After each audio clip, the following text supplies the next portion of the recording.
ವಿಶ್ವದ ಅತಿ ಎತ್ತರದ ಶ್ರೀರಾಮನ ಪ್ರತಿಮೆ ದಕ್ಷಿಣ ಗೋವಾ ಜಿಲ್ಲೆಯ ಶ್ರೀ ಸಂಸ್ಥಾನ ಗೋಕರ್ಣ ಜೀವೋತ್ತಮ ಮಠದಲ್ಲಿ ಎದ್ದು ನಿಂತಿದೆ.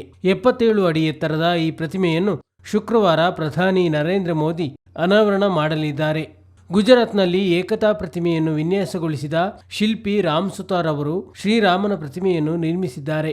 ಇದು ವಿಶ್ವದ ಅತಿ ಎತ್ತರದ ಶ್ರೀರಾಮನ ಪ್ರತಿಮೆ ಎಂಬ ಖ್ಯಾತಿಗೆ ಭಾಜನವಾಗಲಿದೆ.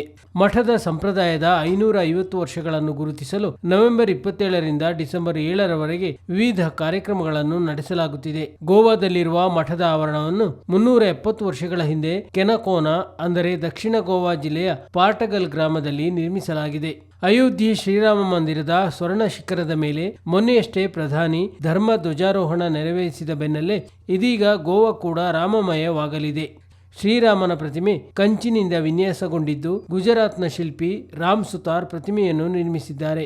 ಇದೇ ರೀತಿ ಋಷಿ ವಿಶ್ವಾಮಿತ್ರರ ವಂಶಸ್ಥರು ಗೋವಾದ ಇತಿಹಾಸದಲ್ಲಿ ಪ್ರಮುಖ ಪಾತ್ರ ವಹಿಸಿದ್ದು, ಕೌಶಿಕ ಗೋತ್ರಕ್ಕೆ ಸೇರಿದ ಕುಶಸ್ಥಲಿ ಮತ್ತು ಕಿಲೋಶಿ ಗ್ರಾಮಗಳಲ್ಲಿ ನೆಲೆಸಿದ್ದರು.